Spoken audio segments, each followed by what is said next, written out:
루카가 전한 거룩한 복음입니다. 그때 예수님께서 제자들에게 말씀하셨다. 불의한 재물로 친구들을 만들어라.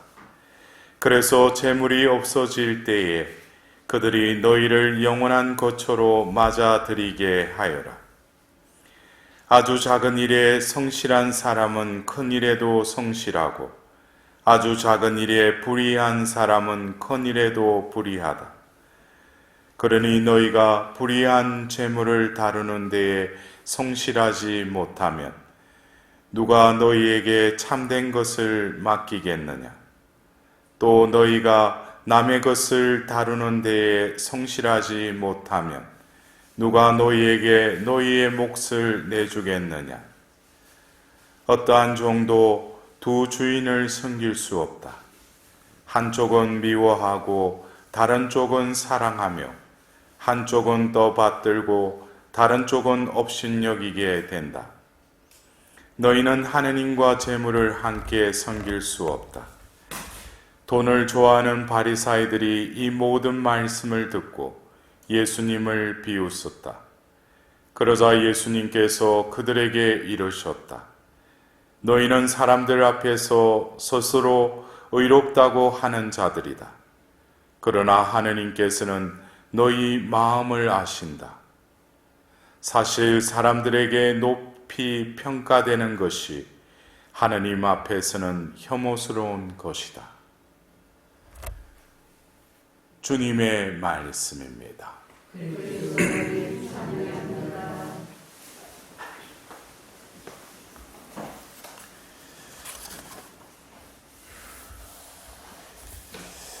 우리는 루카복음 16장 1절에서 8절 어제 복음이기도 했는데 그 야근 청직이라는 그 비유의 말씀에 이어서 이 재물에 대해서 이렇게 예수님께서 말씀하시는데 어제 우리가 루카복음 16장 1절에서 8절에 그 비유의 말씀도 끝으로 들으면은 왜 예수님이 이 비유의 말씀을 하실까? 근데 그 말씀을 듣는 이들 중에도 세상의 자녀들이 있을 수 있고 또 빛의 자녀들이 있을 수 있다는 거예요.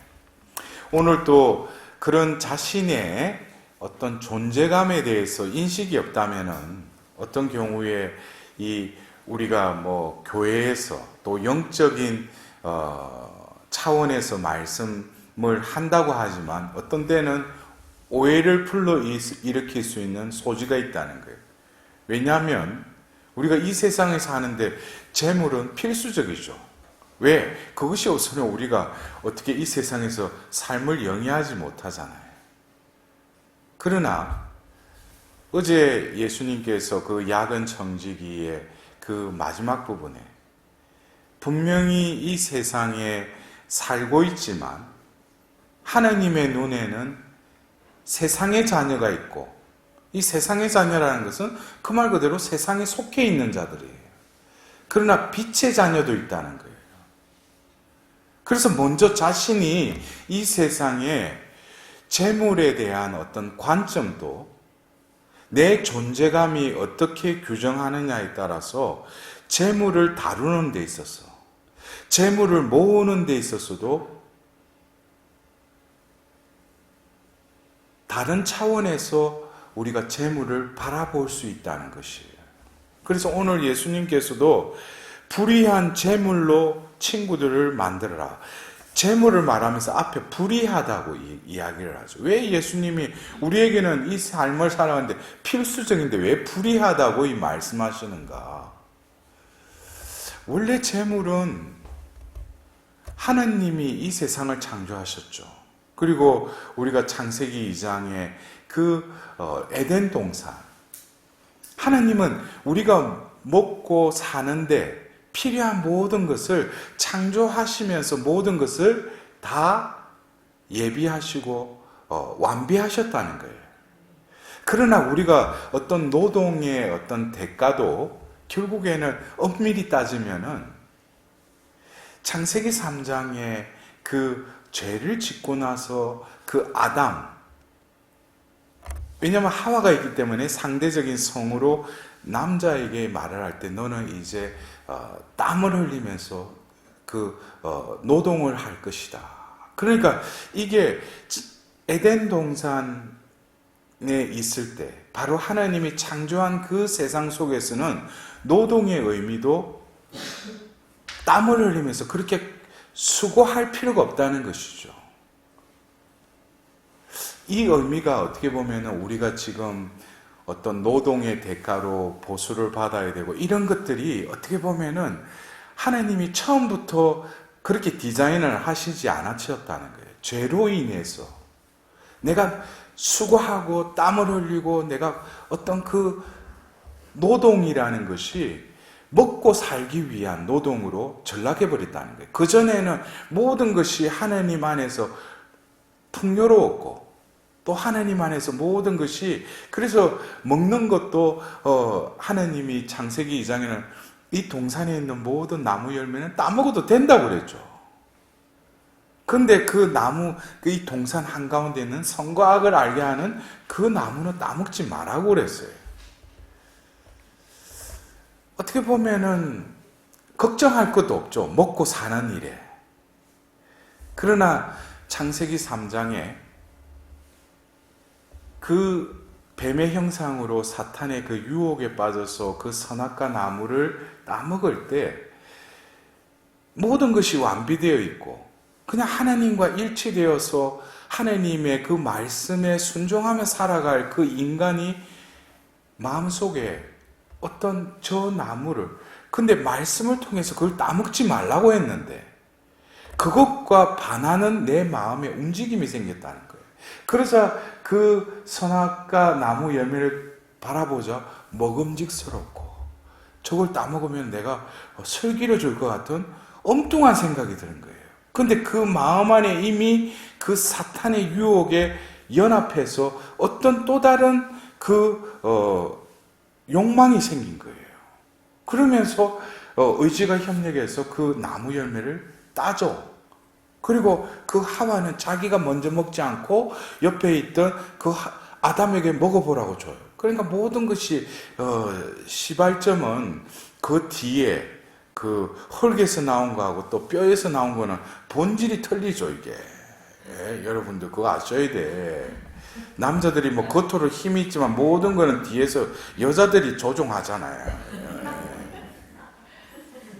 저는 혼자 살지만 성모님이 또 뒤에서 조종하셔. 근데 제가 오늘 말씀드리고 싶은 것은 바로 우리 안에 인간에게 의지를 주셨는데 그 의지를 또 행하게끔 하는 우리 안에 또 원동력이 있다는 거예요. 그것을 우리는 욕망이라고 말할 수 있어요. 근데 우리가 이 욕망이라는 것은 하나님이 우리 인간에게 주신 이 욕망은 하나님을 섬기고 하나님 말씀에 합해서 살아가도록 하나님께서는 우리의 존재를 디자인하시고 그렇게 만드셨는데 이 죄로 인해서 이 욕망이 비틀어진 거예요. 그러면서 그 욕망의 그 뿌리가 바로 자기에게, 이것은 자기라는 것이 하나님의 모상인 그 존재가 아니라 하나님과 분리된 죄에 물든 존재의 자기의 거기에 뿌리를 내리기 시작한 거예요. 그러자 그 욕망은 씨를 뿌리고 뿌리를 내리자 이제는 뭐예요? 가지가 생기는데 그것이 욕심이라는 거예요. 그래서 우리가 이 신약의 그 바오로 성화를 보면 이 욕망과 나의 욕정을 십자가에 못 박아 죽었습니다. 이 욕망이라는 것은 결국 우리가 욕망이 없이는 살아갈 수 없어요. 왜? 사람이 욕망이 있어야 돼요. 보통 욕망이라는 것은 어떤 결핍된 것을 채우려고 하는 때 욕망이 일어날 수 있고 그것은 여러 가지 우리의 그 본능과 연결되어 있죠. 근데 또 이 욕망은 우리가 한 육을 지닌 존재로서 자라나면서 어떤 그 나이대에 맞는 욕망이 또 그 작용해야지 내가 또 세상적인 이 사회 속에서 살아갈 수 있다는 거예요. 그래서 욕망이 없다는 것은 그 사람은 에너지가 없는 것이죠. 욕망은 원래 우리에게 주어진 것이죠. 그러나 그것이 자기의 그 땅에 씨가 뿌려지면은 그 가지처럼 욕심이 생긴다는 거예요. 여러분들 오늘 그 바오로 사도께서 여러분들 저도 이 성경 말씀 통해서 나도 이렇게 살았으면, 왜냐면은 그 비결을 자기는 알고 있다고 했어요. 보면은 나는 비천하게 살 줄도 알고 풍족하게 살 줄도 압니다. 배부르거나 배고프거나 넉넉하거나 모자라거나 그 어떠한 경우에도 잘 지내는 비결을 알고 있습니다. 그러니까 여하튼 이 세상을 살면서 내가 잘 산다는 그 비결은 내가 없으니까 뭐 또 어떤 집이 저당 잡히고 또 우리 집에 무슨 일이 있고 그래가 어떤 재물적인 그거로 해가지고 그것이 나에게는 2차적인 문제라는 거예요. 그래서 바오로 사도는 오늘 이 필리피서 4장 10절에서 19절의 말씀 보고 필리피 그 교우들을 향해서 자기를 선교 활동하는데 도와준 그런 미담도 이렇게 적으면서 바오로 사도는 뭐예요? 무엇을 하더라도 주님 안에서 크게 기뻐합니다. 하느님 안에서 나는 모든 것을 행합니다. 하느님 안에서. 그래서 우리가 이 욕망이라는 거, 그래서 이 불의한 재물, 왜? 인간이 죄로 타락해버렸기 때문에. 이 재물은 여러분들 안 그래요? 하나님께 기도할 때 재물에 축복 내려주십시오 그러잖아요. 하나님의 축복이잖아요, 재물도. 근데 이것을 불의한 재물로 만드는 것은 나그지 재물 자체가 불의하다는 거 아니에요. 그 재물을 다루는 그 사람에게 책임이 있는 거예요. 재물을 가지고 어떻게 보면은 자기에게도 필요하지만 이걸 나누고 또 그것을 베푸는 자도 많지 않습니까? 근데 자기 한번 주어진 재물은 자기 것으로 해서 자기 그 안에서 고인물과 같이 그렇게 하면은 결국에는 끝이 안 좋다는 거예요. 그래서 우리가 야고보서 1장 15절에서도 그것에 대해서 한 기절로 그릇된 욕망이 잉태하면 죄를 낳는다는 거예요. 여기서 말하는 욕망은 자기의 땅에 씨를 뿌려서 결국 자라는 것 같은데 그 나무의 가지에 뭐가 맺어져요? 욕심이 생기고 그 욕심은 사탄의 유혹과 연합해서 죄를 낳는다는 거예요. 그리고 이것은 뭐래요? 죄가 다 자라면 죽음을 낳습니다. 욕망이 죄로 이어지고 죄는 죽음으로 이어진다는 거예요. 결국 시초는 뭡니까? 이 욕망이라는 거예요.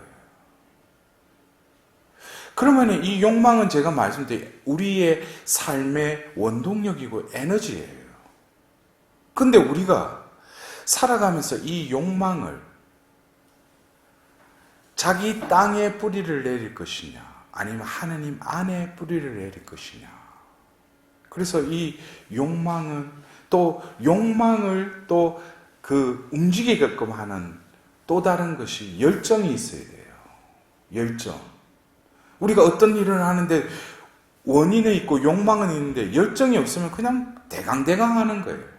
그러나 내 안에 열정이 있으면은 열심히 하는 것이죠. 근데 이 열정이 욕망의 그 씨앗에 그 열정이라는 그 자양분이 그 씨 안에 있는데 이 열정은 원래 하나님이 우리에게 주신 그 욕망, 이 세상을 살아갈 그 원이, 에너지, 이것은 하느님을 향해 있어야 된다는 거예요. 그래서 우리가 어떤 때 그 영어로 하면 패션, 패션 하면은 그것을 직역하면은 패션 오브 크라이스트, 그리스도의 순환이라고 번역을 하죠. 근데 우리는 이 패션이라는 게 겉으로 보면은 골고다의 그 향해서 나아가는 그 십자가의 길에 그 순환의 그 길에서 결국 죽음을 맞이하는 예수님의 순환. 근데 거기에는 이 패션이라는 단어는 또 다른 의미로 열정이라고도 번역을 해요. 우리는 바로 그 예수님의 순환을 바라보면서 예수님의 열정을 바라봐야 돼요. 인간의 그 원죄에 타락한 그 욕망의 안에 있는 열정도 자기의 그 원을 이루기 위한 그 변질된 열정을 예수님은 이 땅에 오셔서 오로지 아버지의 뜻을 이루고자 하는 그 열정으로 죽음까지도 맞아들이신다는 거예요. 그래서 이 예수님의 그 열정, 바로 순환의 그 열정을 우리 안에 늘 간직할 때 이 욕망은 하나님의 뜻을 이루려고 질서지어지게 내 의지는 협력하고 그곳으로 향한다는 거예요. 그러나 자기에게 뿌리를 내리고 그 안에 거릇된 열정으로 불타오른다면 결국 뭐겠어요? 우리는 그래서 주위에 보면 야, 저 사람 잘 나가던 사람, 저 사람 저런 높은 지위에 있던 사람이 한순간에 타락해버리는 거죠. 추락하는 데는 날개가 없다는 거예요. 결국 그게 뭐예요? 겉으로 신기루를 쫓아가는 거예요. 처음에는 그 욕망으로 성공했다고 하지만은 거기서 얼마 가지 못하죠. 여러분들, 우리가 어떤 가난의 삶, 우리가 그 마태복음과 루카복음서의 그 진복 8단을 보면은 마음이 가난한 사람들은 행복하다. 마음은 뭐예요? 우리의 그 하나님의 현존의 자리라는 거예요. 예수님이 우리 안에 계시면 그 사람은 분에 넘치는 일을 한다 안 한다? 할 수가 없죠. 그러나 그 분을 넘지 않는 그 삶 속에서 절제와 또 검소한 가운데서도 뭐예요? 풍요로운 삶을 살아가요. 이 사람은 사치나 허영을 부리지 않죠. 그래서 오늘 복음 한호성의 그 고린도이서 8장 9절의 말씀처럼 예수 그리스도는 부유하시면서도 우리를 위하여 가난하게 되시어 우리도 그 가난으로 부유해지게 하셨다. 여러분들, 우리의 추구하고자 하는 가난은 어떤 궁핍함의 가난이 아니에요. 예수님의 가난을 살아야 됩니다.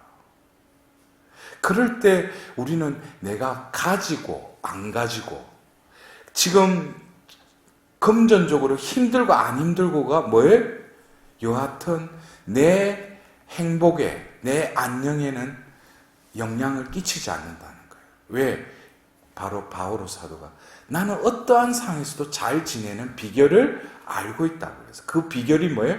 늘 자신의 존재는 자기가 살아가는 것이 아니라 주님 안에서, 하나님 안에서 살아가기 때문에 모든 것은 그분이 예비하시고 필요한 때에 또 하나님이 그 강물을 흘러서 그 뿌리를 채우듯이 하나님께 다 채워주신다는 걸 안다는 거예요.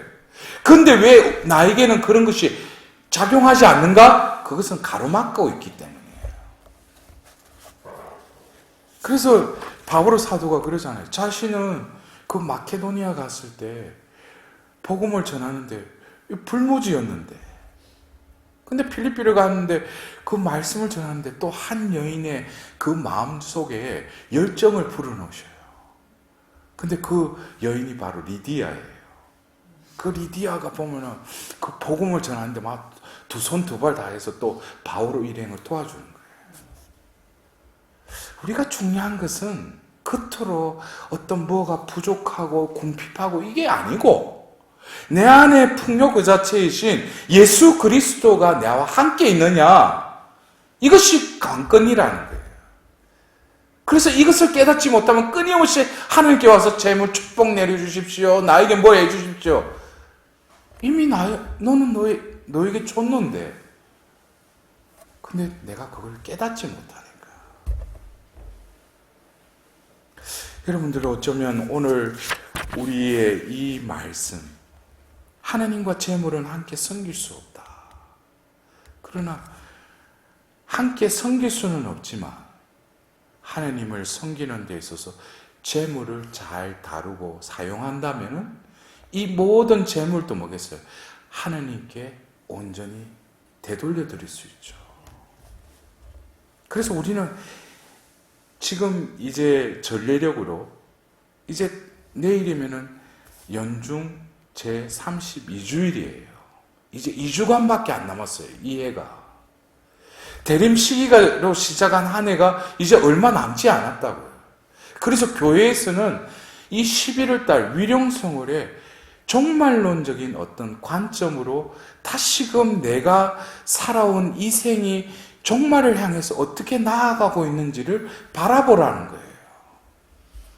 그냥 현세적인 것에 고정되어 있는 것이 아니라 빛의 자녀는 바로 이 세상이 끝이 아니라 영원한 생명의 나라로 나아간다는 것.